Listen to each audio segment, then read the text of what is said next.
You know, I had no plans about talking this video whatsoever because it was basically been a proven, subject already that it's already been shut down. But after going through, talking with this some sort of troll on my live stream last night, okay, and I was talking about the Pippen contract situation, and then this troll says some ridiculous stuff. I feel that I had to make this video right in here and now to really much cut it loose and finally shut it down for good. All right, but salute to everybody in the LDBC and the basketball community. You understand what I'm saying? And once again, if you see the title of this video, this is what we're going with. Okay, and I'm gonna keep saying it over and over again because people just does not seem to understand. Scottie Pippen signed a terrible contract. He sold himself short and paid the price for it. And at the end of the day, it's all Pippen's fault for signing that deal. All right. Now let me tell you this though off the rip, okay? And after his original rookie year deal was expired after the 1991 season, okay? Pippen at that time was a free agent, okay? Now Jerry Reinsdorf was basically gave him a contract of 7 years worth 18 million in 1991. Okay, that deal was a very bad deal, and even Reinsdorf said himself in episode 2 of the Last Dance documentary. He said to Pippen, "Hey Pippen, if I were you, I wouldn't sign this contract because you're basically selling yourself short. You're basically locking yourself into a deal that's going to be a very bad deal down the line if the salary cap increases." But Pippen pretty much said, "Listen, I couldn't afford to gamble on myself, because of the event if I got injured, that I wasn't not going to be able to provide. So I needed security and I need the long term deal." And in a sense, he locked himself in a contract that was basically going to be undervalued in the next few years because of the salary caps keeping increasing as the 90s went on. All right, because you got guys like Derek Coleman, Chris Morris, and Larry Johnson, and a few examples that were getting paid way more than Scottie Pippen, and even the bum Jim McIlvaine that signed a 7-year, $33 million deal with the Seattle SuperSonics in 1996 was getting more money than Scottie Pippen. So, in a sense, Pippen locked himself in a bad deal that basically was going to devalue his worth as a player. That's just the truth of it all. And here's why I'm talking about this. Some troll yesterday basically said to me was, Pippen could have held out the entire year. He could have faked an injury. He could have continued his trade requests and not played out the entire year. Complete idiocy. All right, complete idiocy. And I'm gonna explain why.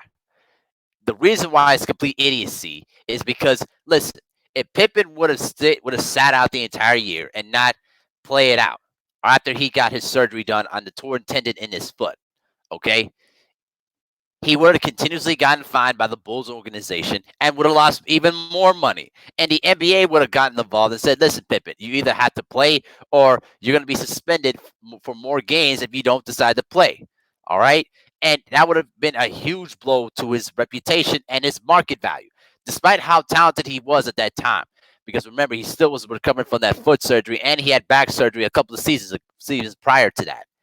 The bottom line is this: Pippen would have put himself in a very bad position where no other team was going to give him the kind of money that he was seeking.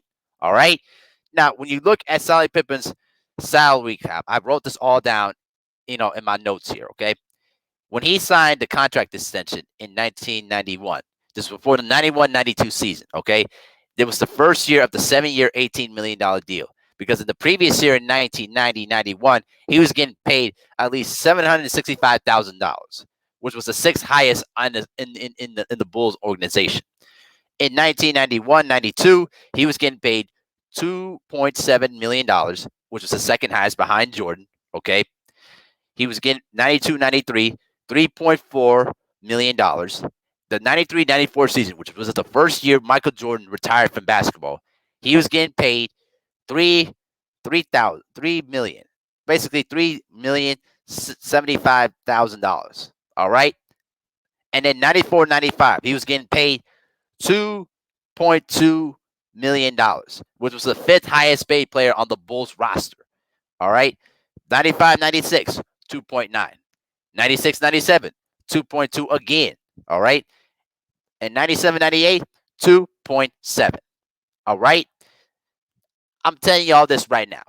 Pippen made a terrible mistake in signing this contract. Now, the blame does deserve on the Bulls organization for not renegotiating the contract and maybe giving him a little more of a raise in his contract. That I agree with the Pippen on that portion. Because as we know, I'm glad that the documentary is exposing Jerry Reinsdorf as a cheapskate owner who gave both Pippen and Jordan very bad contracts early on. But I'm going to get into the Jordan side of things in just a few minutes here. But my point is this. Pippen was getting all these accolades, multiple All-Stars, championships, defensive, recognition. All right. And he was going in 96, 97, he was nominated as one of the 50 greatest players in NBA history. But you locked yourself into a deal that you knew it was going to be bad as the salary cap increased as the years went on.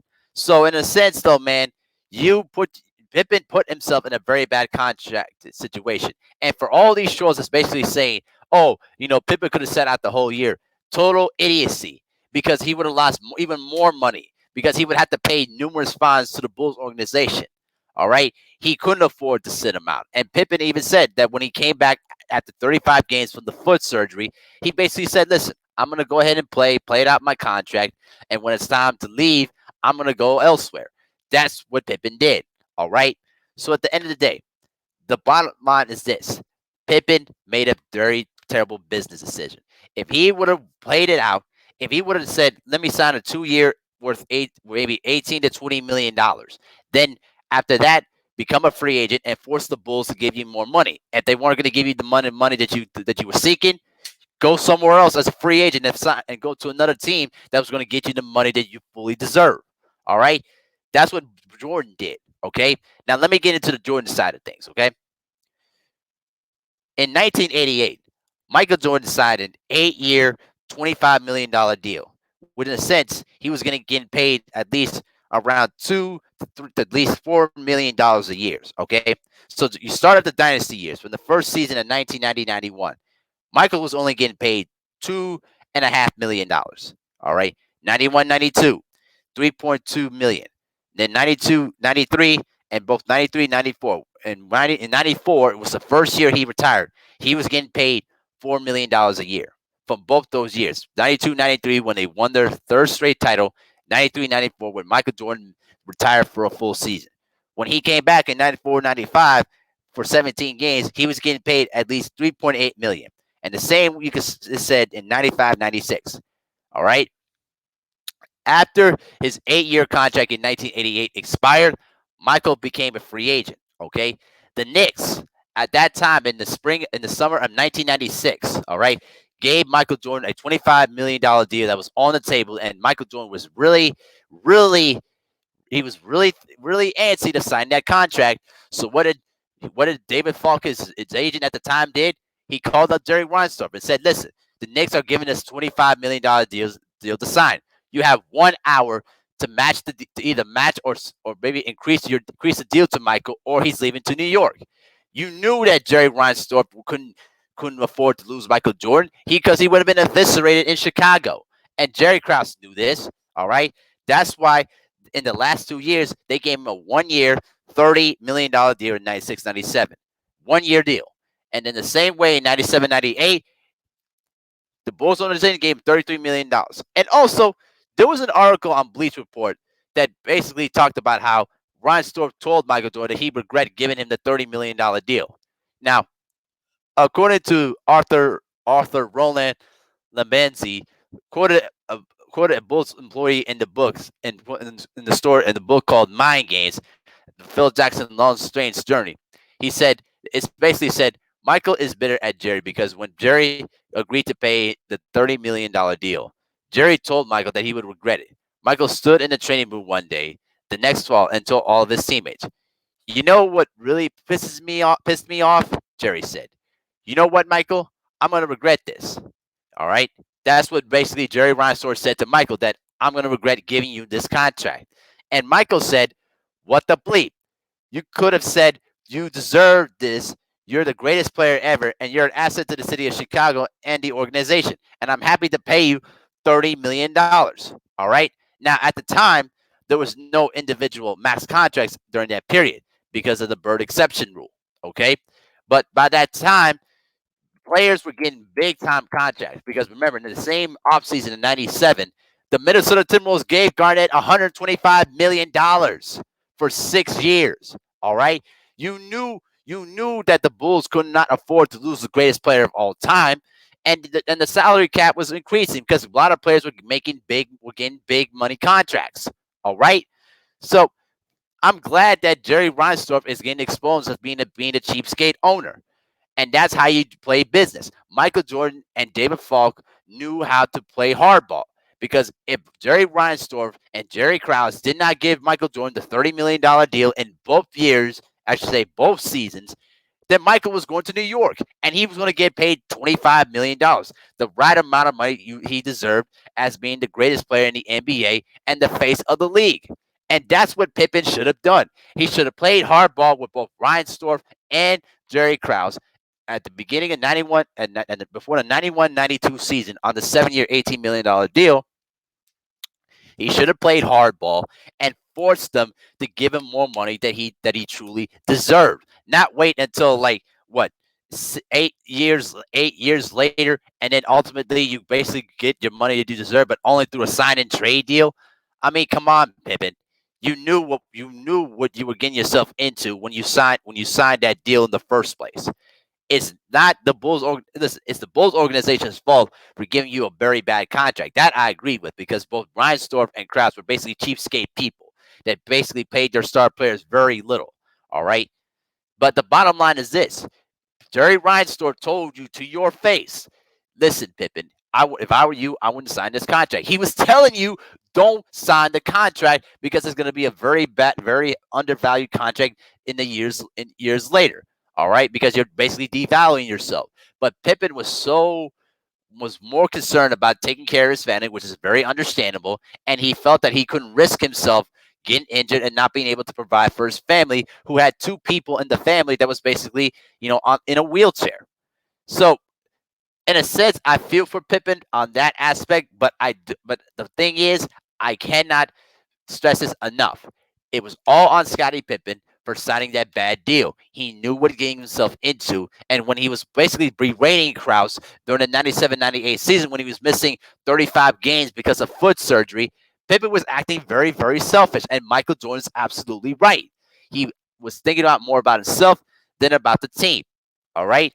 And I'm finally putting this video out there to basically kill the argument once and for all. All right. I'm going to put the evidence of the articles in the description box to basically illustrate to you what I'm talking about. But at the end of the day, when you basically know you're basically the superstar value, the player, and if the organization is not giving you the money that you know that you deserve because of your market value, you could tell them to go fuck. You could basically tell them, go fuck yourself. I'm not going to sign your contract. I'm not going to play loyalty to you. I'm going to lead to another team that's going to give me more money and it's going to treat me with the respect that I deserve. That's what you're supposed to do when you're a star player. All right. But Pippen was not thinking of it that way, and he ended up paying the price for it. And that's all there is to it. So I hope that this video can pretty much kill that whole entire notion once and for all. And for any of you trolls that want to try to argue about that, you know what though, man? Good luck trying to beat that argument to me because it's pretty much all the evidence is right there. All you gotta do is look it up for yourself. That's my 2 cents on the situation. Let me know what y'all think, though. Peace.